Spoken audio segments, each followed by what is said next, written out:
kung layo eh. Baka lalo nung kaya Kaya nga. Ano nangyari sa'yo, Be? tatalon daw siya. Ha? Be, ano nangyari sa'yo, Be? Pwede mo. Ha? Hindi, yung bago ka gumising na masakit, anong ginawa mo nung mga nakarang araw? Hmm? Saan ka na tumalon? Nalaglag ka ba sa ano? O malakas din pagkatalon mo tapos kaldag-kaldag lang gano'n? Yun, hindi, huwag kang magsinungaling ay, sabihin mo lang yung totoo kasi hindi ka naman nalaglag. Hindi ka nalaglag. Kasi tumabingi yung katawan niya eh. Hindi yan basta-basta tatabihin kasi ang bata, tandaan nyo, flexible ang katawan yan. Flexible ang katawan yan. Ito, napuruan kasi. Tayo ka, be. Tingnan mo yung katawan ng bata. Ayan, o. Kaya, ayan. Tagilid, di ba? Upo ka. Ito, bata pa to. Pag nakita nyo yung x-ray nito, hiwa-hiwalay pa buto niyan. Kaya nagtataka ako, kasi kung simpleng takbo talon lang, hindi yan basta-basta magaganyan. Maaring baka yung sa paglalaro nila napilipit yan. Tapos hindi nakabalik yung tinatawag na facet joint. May lumagutok ba be sa ano mo? Or natulog ka ng siguro nakayupot. Maaring uusog yan eh. Doon. Uusog kasi yung tinatawag natin mga facet joint or capsule joint. Bisa pag natulog mo, nakadapang gano'n. Nakatapang gano'n? No, Ayun, possible yun. Pero yung mga laro-laro lang na ganyan, maliban na lang yung ngangawitin niya yung sarili niya, doon magkakaroon difference yun. Pero yung mga laro-laro nga sabi ko sa inyo, yung mga bata, flexible yan, flexible yung mga bata. May pinimpaw. Meron nararamdaman mo sobrang sakit ng balakang mo? Nangangalay? Okay, sige. Ilang taon na ba ito, pre? 10? Napakabata mong malulungkusan na kung wala. Pero ito, pre, 3 days, diretso na ulit to. Okay? 3 days, diretso na ulit.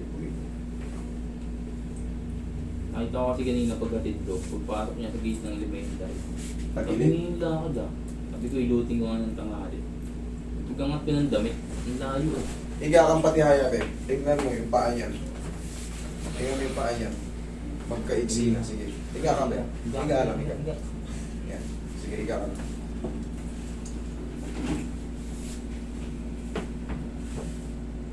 Konti lang. Konti lang. Okay, sige. Tagilid ka, be. Tagilid ka. Yan, sige, tagilid ka. Huwag kang matakot. Ganito. Tuloy mo. Yan.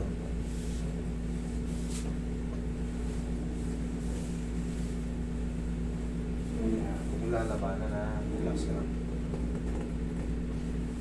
One more. Kung labanan, kabilang side.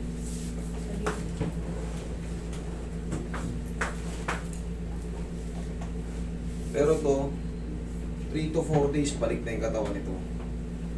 Iipit yan, hindi nakabalik. Kaya gusto niya mag-umanon kaso masakit. Parang wala rin pinagkaibigan kanina yung may tabinging tao rito. Ganyan. Ganun din yan. Ayos din yan.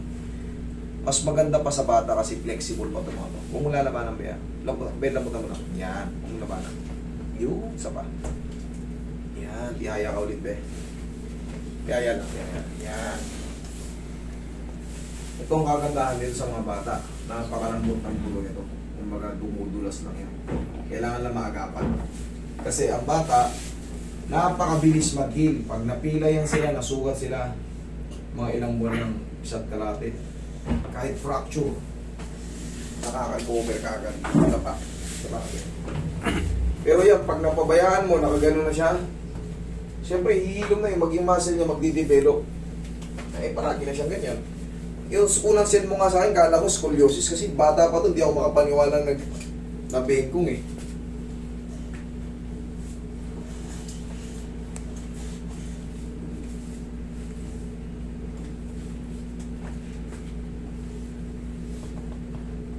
Yun, relax lang yan.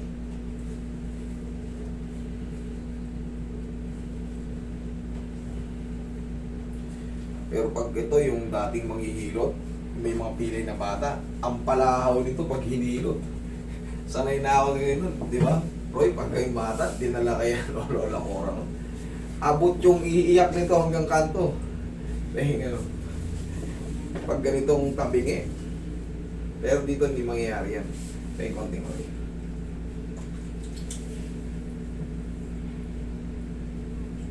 Pre, ano mo lang to, sundan mo lang to ng mga susunod na araw. Medyo umiinit ni anak mo, siguro masakit na nararamdaman niya. Parang nilagnat. Parang normal lang naman yun. Kasi, kita mo yung anak mo napilipit. Masakit na masakit. Parang umiinit siya, oh. Init parang ng bata. Sinat. Pero, 3 days wala na yun. Okay ka lang ganito sa hapdos na ganito, be? Okay. Bilan mo lang to ng pao, tapos bukas ng maga, pag-gising niya, o anong oras, ay walang pasok bukas, diba? Sabado. Okay, ganyan-ganyan mo lang. Huwag mong diinan. Ayan. Ganyan lang. Nararamdaman mong nadidiinan siya pero hindi siya aaral. Palagi mo lang tatansyahin yung kamay mo. Kasi maga yan ngayon. Ng mga isang araw lang to, no? Ganun ba? Martes daw. Martes. Walang bata. Tiyaya ka, be.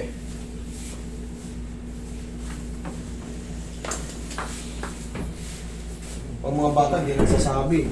Buti napansin mo. Pagdating to kanino. Taas mo itong balakang. Sige, be. Straight ka lang. Yan. Mga dalawang araw lang to. Mga bata, mabibilis ang metabolismo ito. Yan. Lagi sa tiyan yung kamay. Yes lang, be, ha. Huwag mo lalabanan, ha. Inhale, exhale lang.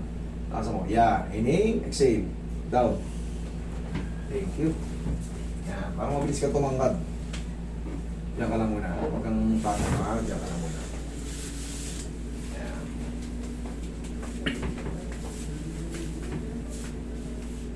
Pag nakaganyan ka, yan. Straight, be. Masakit yung likod mo, hindi. Okay na. Okay, ganyan ka lang, ha. Sa tingin mo, kaya mo nang matulog ng nakatihaya. Okay? Sige. Sabihin mo sa papa mo kung masakit pagka humihiga ka. Kasi, ipapollow up niya yan dito. Pero sa tingin ko naman, yun lumagutok na yun, yun na yun. Sure na yun. Konektado ba hindi ko? Kasi sumakit doon dyan. Hindi kasi nga, ang ginagawa niya, ganito yan, para malaman nyo lang. Kasi nga, di ba nakita mo, nakaganon siya. Siyempre, Ibit. yung abdomen niya, yung abdominal niya, gusto niyang tikasan kasi nga, masakit yung balakang niya eh. Ngayon, katagalan, 3 araw na siyang gaganyan-ganyan, hindi mo napapansin. Mangangawit. Kaya ang ginagawa ko ngayon, ayan, mamasahihin lang natin yan. Madali lang naman yun. Tapos, sabay-sabay na rin yan. Within 3 days or 2 days, dire-diretso na yan na makaka-recover. Straight na yung bata na yan.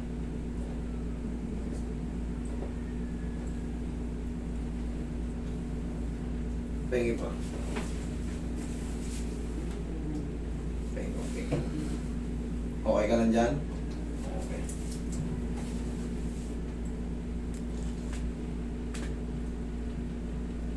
Nakawit lang yung mga joint niyan.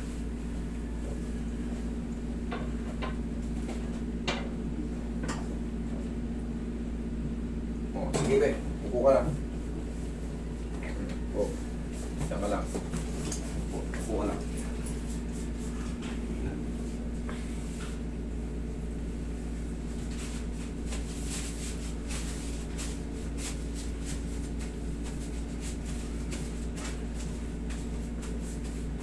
Okay.